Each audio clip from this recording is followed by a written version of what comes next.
నమస్కారం ఘంటారావానికి స్వాగతం. ముందుగా ప్రధానాంశాలు. 12 కొత్త పారిశ్రామిక నగరాల అభివృద్ధికి కేంద్ర కేబినెట్ ఆమోదం. రాష్ట్రంలో కొప్పర్తి, ఓర్వకల్లు, తెలంగాణలో జహీరాబాద్కు చోటు. పోలవరానికి 12,000 కోట్లు ఇచ్చేందుకు కేంద్రం అంగీకారం. నవంబర్లో పనులు ప్రారంభించేలోగా నిధులొచ్చే అవకాశం.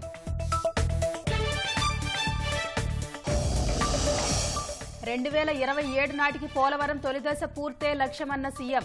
41.15 మీటర్ల ఎత్తు వరకు నీరు నింపేలా ప్రణాళిక. రివర్స్ టెండరింగ్ విధానం రద్దుకు మంత్రివర్గం ఆమోదం. అబ్కారీ శాఖను పునరుద్ధరించాలని నిర్ణయం.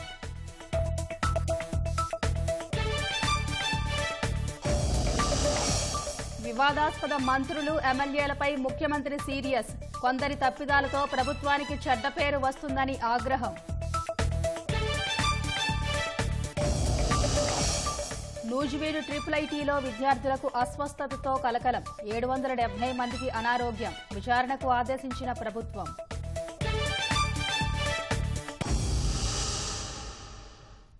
10 లక్షల ప్రత్యక్ష ఉద్యోగాలు, 30 లక్షల పరోక్ష ఉద్యోగాలు కల్పించేలా 10 రాష్ట్రాల్లో 12 నూతన పారిశ్రామిక నగరాల అభివృద్ధి కేంద్ర మంత్రివర్గం ఆమోదం తెలిపింది. 28,602 కోట్లు పెట్టుబడులు పెట్టనున్నట్టు ప్రకటించింది. ఈ నిర్ణయంలో భాగంగా ఏపీలోని ఆంధ్రప్రదేశ్లోని కొప్పర్తి, ఓర్వకల్లు, తెలంగాణలోని జహీరాబాద్లో పారిశ్రామిక హబ్లను అభివృద్ధి చేయనున్నట్టు ప్రకటించింది.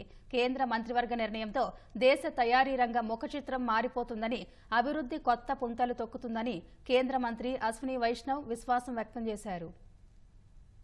ప్రధాని నరేంద్ర మోదీ నేతృత్వంలో సమావేశమైన కేంద్ర మంత్రివర్గం దేశంలో మరిన్ని ఉద్యోగ, ఉపాధి అవకాశాలు కల్పించే కీలక నిర్ణయం తీసుకుంది.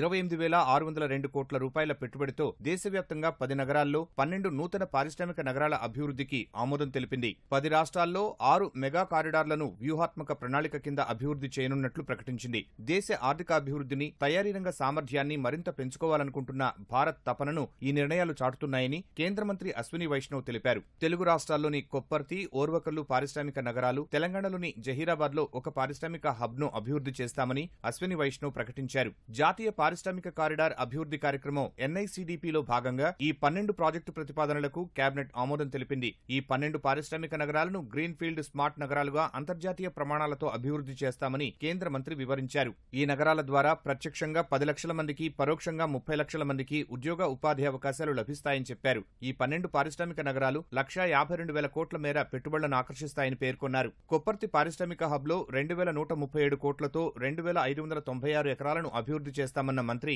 54,000 మందికి ఉపాధి లభిస్తుందన్నారు. ఓర్వకల్లులో 2,786 కోట్లతో 2,621 ఎకరాల్లో పారిశ్రామిక హబ్ వస్తుందని, 45,000 మందికి ఉపాధి లభిస్తుందని తెలిపారు. జహీరాబాద్ లో 2,361 కోట్లతో 3,245 ఎకరాల్లో పారిశ్రామిక హబ్ అభివృద్ధి చేస్తామన్న మంత్రి 1,74,000 మందికి ఉపాధి లభిస్తుందని వివరించారు. ఈ పారిశ్రామిక నగరాల్లో ఆధునిక మౌలిక వసతులు కల్పిస్తామని తెలిపారు.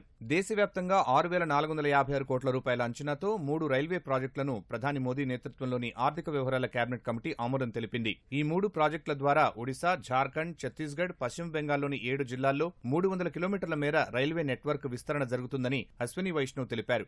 వచ్చే 8 ఏళ్లలో 15,000 మెగావాట్ల సామర్థ్యంతో ఈశాన్య రాష్ట్రాల్లో జల విద్యుత్ ప్రాజెక్టులను నిర్మించేందుకు 4,136 కోట్ల ఈక్విటీ మద్దతిచ్చేందుకు కేంద్ర మంత్రిమండలి ఆమోదముద్ర వేసిందన్నారు. Private FM radio phase 3 policy కింద 234 నగరాల్లో FM రేడియో ఛానళ్ల ఈ ఆక్షన్ కు కేంద్ర మంత్రివర్గం పచ్చజెండా ఊపింది. ప్రతి FM ఛానల్ కు వార్షిక లైసెన్స్ ఫీజు కింద ఆ ఛానల్ గ్రాస్ రెవెన్యూలో 4% వసూలు చేయాలన్న ప్రతిపాదనకు కూడా ఆమోదం తెలిపింది. వ్యవసాయ సంబంధ మౌలిక వస్తువుల కల్పనకు 1,00,000 కోట్ల రూపాయల అగ్రి ఇన్ఫ్రాస్ట్రక్చర్ ఫండ్ AIF పరిధిని మరింత విస్తరించేందుకు కేంద్ర మంత్రిమండలి అంగీకారం తెలిపింది. పోలవరానికి 12,000 కోట్లు ఇచ్చేందుకు కేంద్ర కేబినెట్ ఆమోదం తెలిపిందని మంత్రివర్గ సమావేశంలో పాల్గొన్న రామ్మోహన్ నాయుడు తెలిపారు. కేంద్ర ఆర్థిక మంత్రి నిర్మలా సీతారామన్ రాష్ట్రంపై ప్రత్యేక శ్రద్ధ తీసుకుంటున్నారని ఆయన తెలిపారు. రాష్ట్రానికి రావాల్సిన అన్ని అంశాలను ఎప్పటికప్పుడు కేంద్ర పెద్దల దృష్టికి తీసుకెళ్లి సాధిస్తామని పునరుద్ఘాటించారు. పోలవరం ప్రాజెక్టుకి సంబంధించినటువంటి 12,000 కోట్ల రూపాయలు కూడా ఈరోజు అప్రూవల్ చేసుకొని అది కూడా శ్రీకారం చుట్టడం జరిగింది. వర్షాకాలం వచ్చే ముందే చాలా వరకు కూడా అక్కడ ఉన్నటువంటి కన్స్ట్రక్షన్ మనం స్టార్ట్ చేసి ప్రోగ్రెస్ని మనం ముందుకు నడిపించాలనే ఆలోచనతో చంద్రబాబు నాయుడు గారు 2 సార్లు కూడా మన జలశక్తి మినిస్టర్ గారికి కలిసినప్పుడు ఏ ప్రపోజల్స్ అయితే పెరిగినటువంటి దీని ప్రకారం పెట్టారో అదే ప్రపోజల్స్ని ఈరోజు యాక్సెప్ట్ చేసి క్యాబినెట్లో పాస్ చేయడం జరిగింది. మిగిలింది మనం ఎక్విప్మెంట్ అక్కడ తెచ్చుకోవడం, ఆ ప్రాసెస్ని స్టార్ట్ చేయడం. మనం మెయిన్గా నవంబర్ కల్లా అక్కడ గ్రౌండ్లో పని స్టార్ట్ చేయాల్సిందిగా మనం టార్గెట్ చేసుకొని ముందుకెళ్తున్నాం. ఆ టైం లైన్ చూసుకుంటే ఈ టైం లైన్ సరైన విధంగా మనకి సరిపోతుంది. కేంద్ర కేబినెట్ నిర్ణయాలు నిరాశ నిస్పృహల్లో ఉండే ఆంధ్రప్రదేశ్కు మంచి భరోసా ఇస్తాయని ముఖ్యమంత్రి చంద్రబాబు అన్నారు. ప్రధాని మోదీతో పాటు కేంద్ర ఆర్థిక మంత్రి, జలశక్తి మంత్రులకు ధన్యవాదాలు తెలిపారు. కేంద్రం ఆమోదించిన పారిశ్రామిక హబ్ల వల్ల రాష్ట్రంలో ఉద్యోగ, ఉపాధి అవకాశాలు మెరుగుపడతాయని చెప్పారు. పోలవరాన్ని 2027 మార్చిలోగా పూర్తి చేసేందుకు కొత్త షెడ్యూల్ ఇచ్చిందని తెలిపారు. పోలవరం ఫేజ్ 1 30,436.95 కోట్లు కాస్ట్ అది ప్రాజెక్ట్. ఇది నేషనల్ ప్రాజెక్ట్ గా అనౌన్స్ చేసే నాటికి 4,730 కోట్ల 71 లక్షల్ని ఇన్వెస్ట్ చేశాం. దాన్ని రాష్ట్ర ప్రభుత్వ వాటా కింద అప్పట్లోనే పరిగణించి మిగిలిన డబ్బులంతా కేంద్రం పెట్టేట్టుగా ఒక అవగాహనకు వచ్చాం. బ్యాలెన్స్ అమౌంట్ చూసినప్పుడు 25,706 కోట్లు వస్తుంది. ల్యాండ్ అక్విజిషన్ కి ఆర్ ఇవన్నిటికీ 1597 కోట్లు ఖర్చు పెట్టాం. ఇవన్నీ పోతే ఈరోజు నెట్ 12,157 కోట్లు ఇవ్వడానికి కేబినెట్ ఇన్ ప్రిన్సిపల్ యాక్సెప్ట్ చేసింది. ఇదేదో 20 ఏళ్లు 30 ఏళ్లు కాకుండా 2 ఇయర్స్కే 24-25కి 6,000 కోట్లు, 25-26కి 6,157 కోట్లు ఇవ్వడానికి కేంద్రం అంగీకరించారు. Construction of gap 1 ECRF dam December 24, diaphragm wall gap 2 June 2025, completion of spillway and gates, approach and pilot channels, completion of connectivities May 2025, completion of ECRF gap 2 and dam March 2026కి. మొత్తం కూడా ప్రాజెక్ట్ ని 2026-27 మార్చి లోపల complete చేసేట్టుగా ఒక schedule announce చేశారు. 41.15 phase 1, phase 2 45.72. Project నిర్మాణంలో ఇది ఉండదు, కానీ వాటర్ ఇంపౌండ్ చేయడంలో 41.15కే కంప్లీట్ చేయాల్సి వస్తుంది. మొత్తం డిపిఆర్ 2కి ఆ రోజు ఇచ్చిన అనుమతి 55,548 కోట్లు. కాబట్టి ఇది 30,000 కోట్లు అంటే ఇంకా 25,000 కోట్లు కన్స్ట్రక్షన్ గానీ ఆర్ ల్యాండ్ అక్విజిషన్ ఇవన్నిటికి ఇవ్వాల్సి వస్తుంది. అవన్నీ కూడా వర్కౌట్ చేస్తాం. విత్ గ్రేట్ డిఫికల్టీ ట్రాక్ మీద మళ్ళా పెట్టాం. ఎక్కడో వెళ్లిపోయిన గోదావరిలో మునిగిపోయినటువంటి పోలవరాన్ని గట్టెక్కించి మళ్ళా ట్రాక్ మీద గడ్డు మీద పెట్టాం. So this is a historic day, good beginning. Reverse tendering విధానాన్ని రద్దు చేస్తూ మంత్రివర్గం కీలక నిర్ణయం తీసుకుంది. పాత పద్దతిలోనే టెండర్ల ఖరారుకు ఆమోదం తెలిపింది. పోలవరం ఎడమ కాలువ పనుల పునరుద్దరణకు పచ్చజెండా ఊపిన అమాత్యులు ప్రస్తుతం ఉన్న గుత్తేదారు సంస్థనే కొనసాగించాలని నిర్ణయించారు. సెబ్ రద్దుకు తీర్మానం చేసిన మంత్రివర్గం ఆబ్కారీ శాఖను పునరుద్దరించాలని నిర్ణయించింది. సచివాలయంలో సీఎం చంద్రబాబు అధ్యక్షతన జరిగిన మంత్రివర్గ భేటీలో కీలక నిర్ణయాలు తీసుకున్నారు. అజెండాలో అంశాలను ట్యాబ్లలో పొందుపరచడం ద్వారా ఈ కేబినెట్ సమావేశం నిర్వహించారు. ప్రభుత్వ శాఖల ప్రతిపాదనలతో పాటు పురపాలక శాఖలో 269 సూపర్ న్యూమరరీ పోస్టుల భర్తీకి మంత్రివర్గం ఆమోదం తెలిపింది. నీటి వినియోగదారుల సంఘాలకు ఎన్నికలు నిర్వహించాలని నిర్ణయించింది. పోలవరం ప్రాజెక్టు ఎడమ కాలువ పనుల పునరుద్దరణకు ఆమోదం తెలిపింది. రివర్స్ టెండర్ విధానం పక్కన పెట్టి పాత విధానం కొనసాగించాలని తీర్మానించారు. కావలసిన వాళ్లకు పనులు కట్టబెట్టేందుకే వైసీపీ ప్రభుత్వం రివర్స్ టెండరింగ్ అమలు చేసిందని మంత్రి పార్థసారథి స్పష్టం చేశారు. రివర్స్ టెండర్ విధానం రద్దు చేసే ప్రతిపాదనని ఆమోదించి మళ్లీ పాత విధానాన్ని కొనసాగించాలని చెప్పేసి నిర్ణయం తీసుకోవడం జరిగింది. ఎందుకంటే ఈ రివర్స్ టెండరింగ్ మూలంగా దీంట్లో ఏదైతే టెండర్స్ యొక్క స్ఫూర్తి ఉందో ఆ స్ఫూర్తికి తూట్లు పొడిచి ఈ టెండర్ విధానాన్ని తమ గుప్పిట్లో పెట్టుకుని తమ వాళ్ళకి కావాల్సిన వాళ్ళకి వర్క్లు ఇవ్వాలనే విధానంలో దాదాపు అనేక టెండర్లు సింగిల్ టెండర్స్గా కూడా వచ్చినాయి గత ప్రభుత్వంలో. సో వీటన్నిటిని దృష్టిలో పెట్టుకుని ట్రాన్స్పరెంట్గా సివిసి ఏదైతే ప్రతిపాదించిందో, దేశంలో ఏదైతే టెండర్ విధానం అవలంబించబడుతుందో ఎక్కువ రాష్ట్రాల్లో ఆ విధానాన్ని మళ్ళీ తీసుకురావాలని చెప్పేసి ప్రభుత్వం నిర్ణయించిందని చెప్పేసి మనం చేస్తా ఉన్నాం. అన్ని డిపార్ట్మెంట్ కూడా ఈ రివర్స్ టెండరింగ్ ని క్యాన్సిల్ చేయడం జరిగిందని చెప్పేసి మనం చేస్తాం. ఎక్సైజ్ శాఖ పునర్వ్యవస్థీకరణకు కేబినెట్ ఆమోదం తెలిపింది. స్పెషల్ ఎన్ఫోర్స్మెంట్ బ్యూరో వల్ల ఎలాంటి ఉపయోగం లేదని కేబినెట్ అభిప్రాయపడింది. నకిలీ బ్రాండ్ల వల్ల 18,000 కోట్ల నష్టం వాటిల్లిందని, గతంలో ఉన్న మద్యం విధానం అమలు చేయాలని నిర్ణయించింది. 22A ఫ్రీ హోల్డ్ భూముల వ్యవహారంలో వివాదాలు ఉన్నాయని అభిప్రాయపడింది. వీటిపై ఫోరెన్సిక్ ఆడిట్ నిర్వహించి విచారణ జరిపించాలని మంత్రివర్గం నిర్ణయించింది. సుమారు 36 లక్షల ఎకరాలు అసైన్మెంట్ ల్యాండ్స్ అవన్నీ ఉన్నాయని చెప్పేసి దాంట్లో కొంతమంది రాజకీయ నాయకుల ప్రమేయంతో ఏదైతే ఫైల్స్ దగ్ధం చేసే కార్యక్రమం జరుగుతూ ఉందో, సో వాటన్నిటిని దృష్టిలో పెట్టుకుని ప్రభుత్వం దీని మీద ఈ విషయాన్ని తీవ్రంగా తీసుకుని ఈ ఫ్రీ హోల్డ్ ల్యాండ్స్ ఏదైతే ఉన్నాయో వాటి మీద కొంత విచారణ చేసిందని చెప్పేసి కూడా మనం చేస్తాం. ఇప్పటికి దాదాపు 29 లక్షల ఎకరాలకు సంబంధించిన పూర్తి డీటెయిల్స్ మరి పరిశీలించడం జరిగింది. దాంట్లో 16.66 లక్షల ఎకరాలు అన్యాక్రాంతం కావటం కానివ్వండి, లేకపోతే ఒరిజినల్ పట్టాదారు లేకపోవడం కానివ్వండి, లేదా ఆ పొలం కబ్జాలో వేరే వాళ్ళు అనాథరైజ్డ్ పర్సన్ ఉండటం కానివ్వండి జరిగినట్లు విచారణలో తేలిందని చెప్పేసి మనం చేస్తాను. అదేవిధంగా ఒక 25,230 ఎకరాలు రిజిస్ట్రేషన్స్ కూడా జరిగినాయి. ఈ 25,230 ఎకరాల్లో ఎక్కువ భాగం చిత్తూరు, తిరుపతి, అనంతపూరు, నెల్లూరు, ప్రకాశం ఎక్కువగా ఈ జిల్లాల్లో జరిగిందని చెప్పేసి రిపోర్ట్స్ తెలియజేస్తా ఉంది. మరి వీటన్నిటి మీద కూడా ఇంకా సమగ్రంగా ఆ విచారణ రిపోర్ట్ని సెప్టెంబర్ ఎండింగ్ కల్లా కూడా మరి గవర్నమెంట్కి సబ్మిట్ చేయాలని చెప్పేసి కూడా ఆదేశించడం జరిగింది. రాష్ట్రంలో అదనంగా 2,774 రేషన్ దుకాణాల ఏర్పాటుకు కేబినెట్ నిర్ణయం తీసుకుంది. ఉచిత ఇసుక విధానం అమలుకు ఆమోదం తెలిపింది. ఇసుక మరింత సులభంగా ప్రజలకు లభించేలా మార్గదర్శకాల విడుదలకు నిర్ణయించారు. ఇసుకని ఇంకా సులభంగా ప్రజలకు అందే విధానాన్ని రూపొందించడం జరుగుతుందని చెప్పేసి మనం చేస్తాం. కొత్తగా తీసుకున్న నిర్ణయం ఏంటంటే ప్రైవేట్ పట్టా ల్యాండ్స్లో శాండ్ ఉంటే ఆ శాండ్ను కూడా తీసుకోవచ్చు.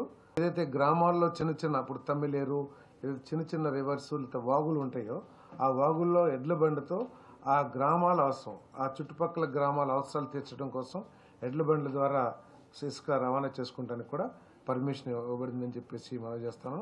పెద్ద నదులు ఏదైతే ఇసుక క్వారింగ్ ఉందో అది ఒక నెల 15 రోజుల్లో ఎన్విరాన్మెంట్ క్లియరెన్స్ అవన్నీ వస్తాయి కాబట్టి అవి రాగానే తప్పకుండా ఇంకా సులభతరం చేస్తామని చెప్పేసి కూడా ఈ సందర్భంగా తెలియజేస్తున్నాం. వికసిత్ ఏపీ 2047పై కేబినెట్లో చర్చ జరిగింది. అందరి అభివృద్ధి కోసం ఒక విజన్ డాక్యుమెంట్ విడుదలకు మంత్రివర్గం నిర్ణయించింది. కొందరు మంత్రులు, ఎమ్మెల్యేల తప్పిదాలతో ప్రభుత్వానికి చెడ్డ పేరు వస్తుందని ముఖ్యమంత్రి చంద్రబాబు ఒకంత ఆగ్రహం వెలిబుచ్చారు. మంత్రివర్గ సమావేశం ముగిశాక రాజకీయ అంశాలను ఆయన ప్రస్తావించారు. ప్రభుత్వం చేసే మంచి పక్కకు పోయి ఒకరిద్దరు నేతల తీరే హైలైట్ అవుతోందని గుర్తు చేశారు. కుటుంబ సభ్యుల ప్రవర్తన మితిమీరకుండా చూసుకోవాల్సిన బాధ్యత మంత్రులు, ఎమ్మెల్యేలదే అని స్పష్టం చేశారు. మంత్రుల పనితీరును ప్రస్తావించిన సీఎం 100 రోజుల తర్వాత మంత్రులకు ప్రోగ్రెస్ రిపోర్ట్ ఇస్తానన్నారు. జనసేన మంత్రుల రిపోర్టును పవన్ కళ్యాణ్కు అందిస్తామని తెలిపారు. రేషన్ దుకాణాల్లో సార్టెక్స్ బియ్యం సరఫరా నిలిపివేస్తే విమర్శలు వస్తాయేమో అని పలువురు మంత్రులు అనగా మరింత అధ్యయనం తర్వాత నిర్ణయం తీసుకోవాలనే అభిప్రాయానికి వచ్చారు. రేషన్ వాహనాలతో ఎలాంటి ఉపయోగం లేదని పయ్యావులు చెప్పగా వాటికి బ్యాంక్ లింకేజీ ఉందని అధికారులు చెప్పారు. అయితే వాటిని ఏ విధంగా వినియోగించుకోవాలనే అంశంపై మరింత చర్చించి నిర్ణయం తీసుకుందామని చంద్రబాబు తెలిపారు. ఫ్రీ హోల్డ్లోకి వెళ్లిన భూముల్లో అత్యధికంగా సత్యసాయి జిల్లాలోనే 5,000 ఎకరాల మేర రిజిస్ట్రేషన్లు జరిగాయని చర్చ జరిగింది. ఫ్రీ హోల్డ్ భూముల్లో జరిగిన ప్రతి రిజిస్ట్రేషన్పై పూర్తి స్థాయిలో విచారణ చేయాలని సీఎం ఆదేశించారు. వైసీపీకి భారీ షాక్ తగలనుంది. ఆ పార్టీ ముఖ్య నేతలు, ఎంపీలు పార్టీ వీడేందుకు సిద్దమయ్యారు. రాజ్యసభ సభ్యత్వానికి మోపిదేవి వెంకటరమణ, బీదా మస్తాన్ రావు రాజీనామాకు సిద్దమయ్యారు. ఢిల్లీ వెళ్లిన ఇద్దరు నేతలు రాజ్యసభ చైర్మన్ ను గురువారం కలిసి రాజీనామా పత్రాలు ఇవ్వనున్నట్టు తెలుస్తుంది. అనంతరం వైసీపీ ప్రాథమిక సభ్యత్వానికి రాజీనామా చేస్తారని సమాచారం. ఇద్దరు త్వరలోనే తెలుగుదేశంలో చేరే అవకాశం ఉంది. మోపిదేవి, బీదా మస్తాన్ రావు బాటలోనే మరికొందరు ఎంపీలు ఉన్నట్టు సమాచారం. వైసీపీలో ఎదురైన అవమానాలు, జగన్ ప్రజా వ్యతిరేక విధానాలతో విసిగిపోయి ఆ పార్టీని వీడుతున్నామని నేతలంటున్నారు.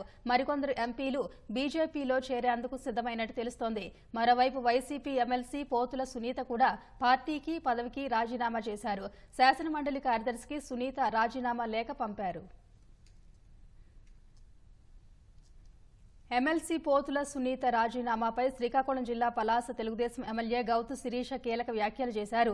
ఊసరవెల్లి లాంటి నాయకుల్ని పార్టీలోకి తీసుకోవద్దని తెలుగుదేశం పెద్దలకు విన్నవించారు.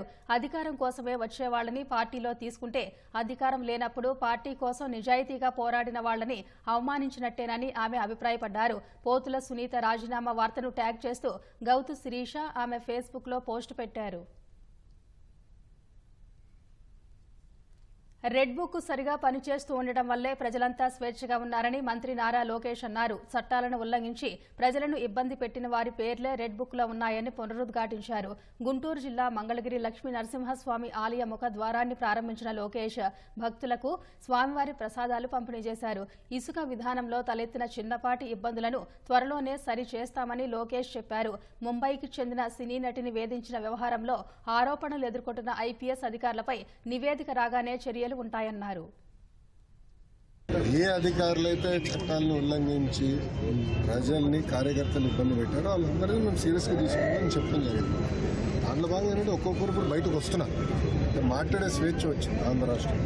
మీడియా మిత్రులు కూడా స్వేచ్ఛ వచ్చింది, ప్రజాప్రతినిధులు స్వేచ్ఛ వచ్చింది, పులివెందుల ఎమ్మెల్యే కూడా స్వేచ్ఛ ఉంది. రోజు వెళ్ళిపోతున్నారు. ఆయన పులివెందుల ఎమ్మెల్యేనే కదా, ఆయన కూడా స్వేచ్ఛ ఉంది కదా. ఆయన ఎక్కడ తిరగచ్చు, ఆయన తిరగచ్చు. ఆయన ఇప్పుడు ఆయన గేట్కి తాడులు కట్టేది ఇవన్నీ లేదు కదా, ఆయన కూడా తిరిగే స్వేచ్ఛ వచ్చింది. అట్లా ఎవరైతే చట్టాలు ఉల్లంఘించారో పేర్లు ఉంటాయి.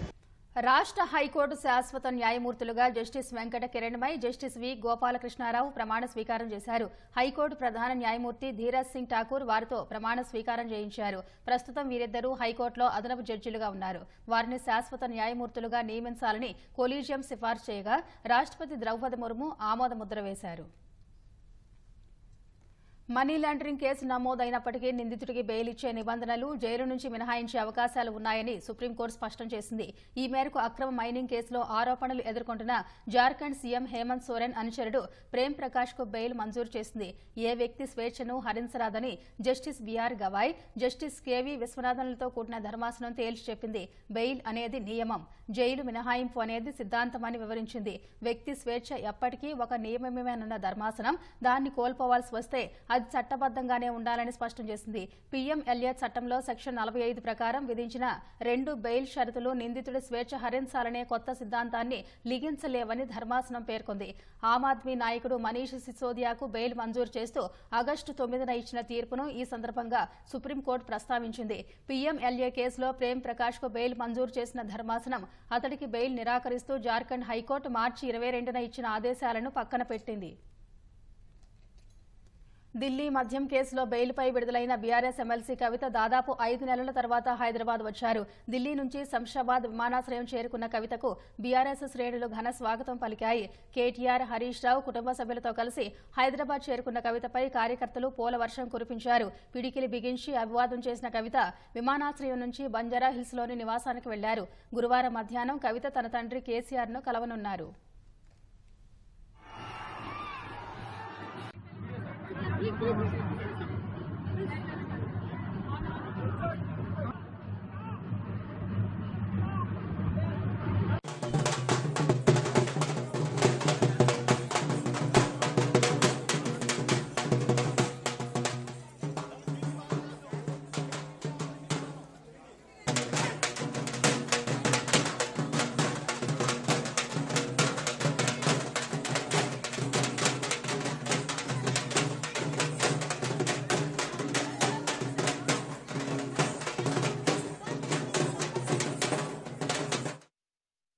నూజివీడు ట్రిపుల్ ఐటీలో వందల మంది విద్యార్థులు అస్వస్థతకు గురికావడం తీవ్ర కలకలం రేపింది. సుమారు 770 మంది విద్యార్థులు అస్వస్థతకు గురికాగా మంగళవారం ఒకరోజే 345 మంది విద్యార్థులు అనారోగ్యం పాలైనట్టు తెలుస్తోంది. క్యాంపస్లో పర్యటించిన జిల్లా ఆరోగ్య శాఖ అధికారి భోజనశాల వద్ద అపరిశుభ్రతపై ఆగ్రహం వ్యక్తం చేశారు. ఈ ఘటనపై ప్రభుత్వం విచారణకు ఆదేశించింది. రాష్ట్రానికి తలమానికంగా నిలిచే ఏలూరు జిల్లా నూజివీడు ట్రిపుల్ ఐటీ మరోసారి వార్తల్లోకి ఎక్కింది. వందల మంది విద్యార్థులు అస్వస్థతకు గురికావడం ఆందోళనకరంగా మారింది. ఇక్కడే శ్రీకాకుళం ట్రిపుల్ ఐటీ కూడా నిర్వహిస్తుండగా ఈ నెల 23 నుంచి విద్యార్థులు అస్వస్థతకు గురికావడం మొదలైంది. ప్రధానంగా 3 మెస్లలో ఆహారం తిన్న విద్యార్థులు ఎక్కువ మంది అనారోగ్యం పాలైనట్లు తెలుస్తోంది. ఆదివారం 165 మంది, సోమవారం 229 మంది, మంగళవారం 345 మంది, బుధవారం మొదటి షిఫ్ట్లోనే 131 మంది ఆసుపత్రిలో చేరారు. మొత్తంగా సుమారు 770 మంది అస్వస్థకు గురయ్యారు. జ్వరం, వాంతులు, విరేచనాలు, కడుపు నొప్పితో విద్యార్థులు బాధపడుతున్నట్లు తెలుస్తోంది. మెస్లో అందించే ఆహారంలో నాణ్యత ఉండటం లేదని విద్యార్థులు ఆవేదన వ్యక్తం చేస్తున్నారు. ప్లేట్లు కడిగే చోటు కూడా దారుణంగా ఉంటుందని తెలిపారు. ఫీవర్ వచ్చింది, దాని తర్వాత మోషన్స్ వచ్చాయి, మేబీ వాటర్ ప్రాబ్లం ఏదో food problem. Sunday hospital admit అయ్యాను. నాకు మోషన్స్ ఫీవర్ ఉంది. సండే ఈరోజు బాగానే ఉంది. 2 రోజులు ట్రీట్మెంట్ తీసుకున్నాను. స్టమక్ పెయిన్ అంటే ఫుడ్ ప్రాబ్లం అవ్వచ్చు, పర్లేదు.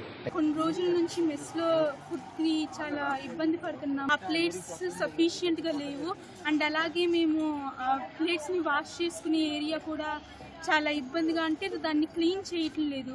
అలాగే ప్లేట్స్ని క్లీన్ చేసే చోటు కూడా చాలా అంటే అంత క్లీన్గా ఉండటం లేదు. అక్కడ స్మెల్ మేము భరించలేకపోతున్నాం. రైస్ ఓకే కానీ కర్రీస్ అసలు ఏం బాగోట్లేదు. పెరుగు కూడా పలుచగా ఉంటుంది. అది అసలు మేము తినే అంటే ఓకే అన్నట్టు ఉంటుంది కానీ అసలు ఏం మంచిగా అనిపించలేదు. మందికి హెల్త్ ప్రాబ్లమ్స్ వచ్చాయి, మోషన్స్ అవుతున్నాయి, ఫీవర్ వస్తుంది చాలా మంది. విషయం తెలుసుకున్న విద్యాశాఖ మంత్రి లోకేష్ క్యాంపస్లో పర్యటించి పరిస్థితిపై సమీక్షించాలని అధికారులను ఆదేశించారు. జిల్లా ఆరోగ్య శాఖ అధికారి శర్మిష్ఠ IIIT మెస్ ఆసుపత్రిని తనిఖీ చేశారు. విద్యార్థులకు వడ్డించే ఆహారాన్ని పరిశీలించారు. ఆహారం పెట్టే ప్లేట్లు చాలా అపరిశుభ్రంగా ఉన్నాయని మండిపడ్డారు. ఉండాల్సిన కింద శానిటేషన్ కానీ, ఫ్లోర్స్ కానివ్వండి, రూఫ్ కానివ్వండి, పెనాల్ కానివ్వండి, కిచెన్ వేర్ కానివ్వండి, క్లీనింగ్ కానివ్వండి, అసంతృప్తిగా ఉంది, డర్టీగా ఉంది. ఇమీడియట్ గా వాళ్ళని రెక్టిఫై చేసుకోమని నోటీసులు ఇవ్వడం జరుగుతుంది. నేను యాక్చువల్గా ఫుడ్ టేస్ట్ చేద్దామని ప్లేట్ తీసుకున్నాను, but I'm not able to. ఎందుకంటే దానికి బోళ్ళంతా సోప్ అతుక్కుపోయి డ్రై అయిపోయి ఉంది. చాలా మంది పిల్లలకి కడుక్కునే టైం ఉండదు. గబకని కడుక్కోకుండా తిన్నారనుకోండి, దానిలో ఉన్నది ఆ చారులో, ఆ పప్పులో ఈ సర్ఫ్ లేదు, ఈ విమ్ కూడా లిక్విడ్ కూడా వెళ్ళిపోయి కడుపులో కొద్దిగా డయేరియా వస్తుంది. అంటే యూజువల్ గా పెరుగు, పాలు విరిగిని అంటే ఏదో తేడా లేకపోతే తిరగదు కదా. ఇది అటానమస్ బాడీ. దీంట్లోంచి మాకు రెగ్యులర్ మానిటరింగ్ కానీ, రెగ్యులర్ చెకప్స్ కానీ ఉంటుంది. అనారోగ్యానికి గురైన విద్యార్థులు ఇప్పటికే ఇళ్లకు వెళ్లిపోయారు. విషయం బయటకు పొక్కడంతో మిగిలిన విద్యార్థులను బయటకు పంపేందుకు యాజమాన్యం నిరాకరిస్తున్నట్లు తెలుస్తోంది.